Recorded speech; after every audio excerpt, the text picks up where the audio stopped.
Hey guys, how you doing? I'm Kent. Welcome to the channel. Today I want to talk about something that's going to happen a lot in the next few years to a lot of people, and that is what to do if you receive an inheritance. And I mean, unfortunately, that means you lost somebody close to you, and if you're watching this video and that's happened, I am sorry about that.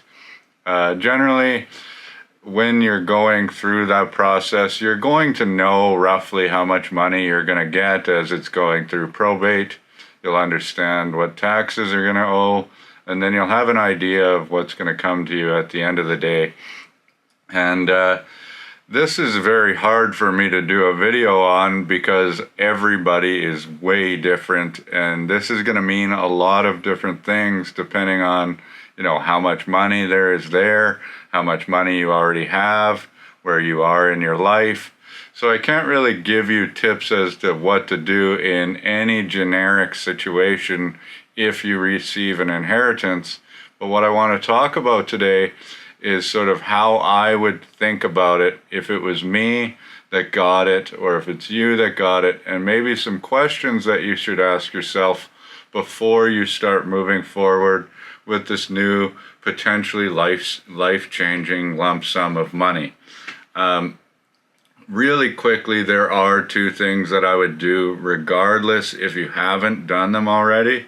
One, you get that money. If you have high interest debt, pay that off. I mean, there's no reason to have high interest debt. So if you can pay that off, that's going to set you up. You're going to free up some cash flow no matter what. Very easy thing to do. Next, if you don't have your tax-free savings account completely maxed out, I would also do that. I would max out your TFSA. Now, one thing that I will point out, and I mean, this is sort of a tricky subject, but if you get an inheritance and you are married or in a common law relationship, that money is yours. That inheritance is yours until the moment you put money in the hands of your spouse.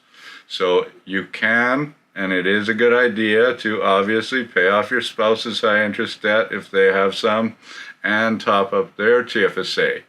But if you do that, then that's their money.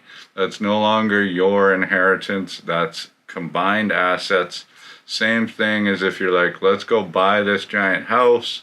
Well, all of a sudden you've put all this money in, and then that is also an asset that's theirs. And if you kept it separate, just in case there's a potential for marital breakdown, well, you might want to keep those assets separate.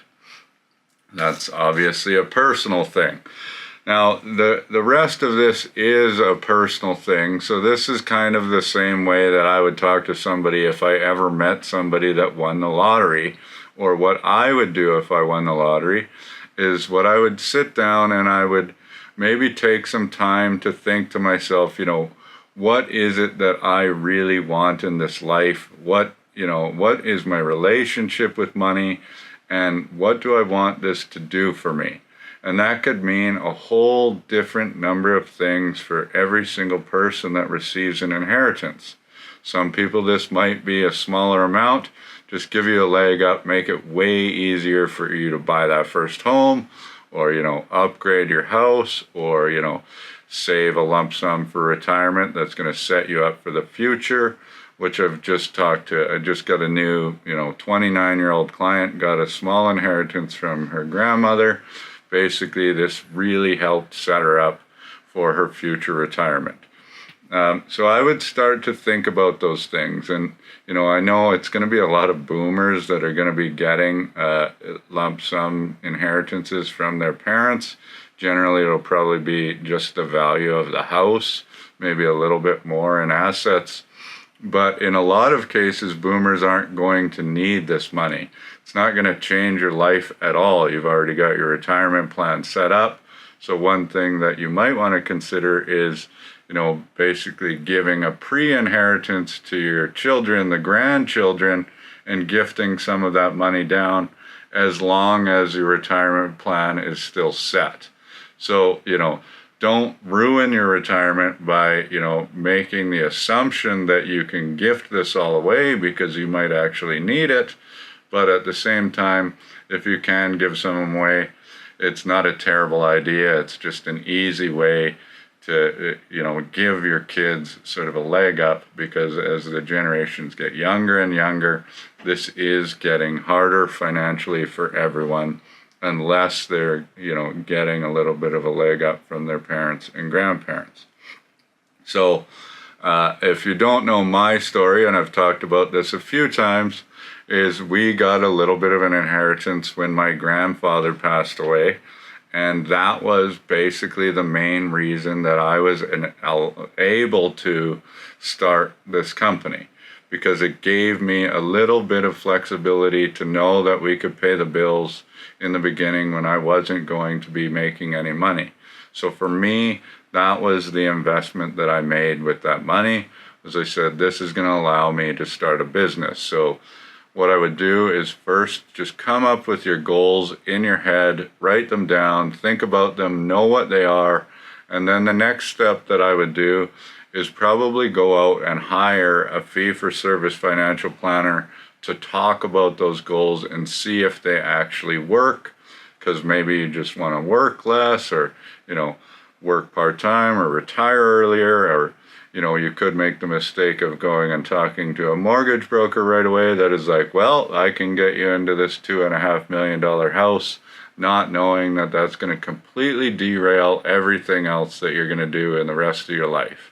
So you need to talk to somebody that is going to give you like a real scenario, not trying to sell you something and say, these are your options. This is basically, best case scenario and worst case scenario, and this is how it can look, and then use that to work towards your goals, and that's what I would do.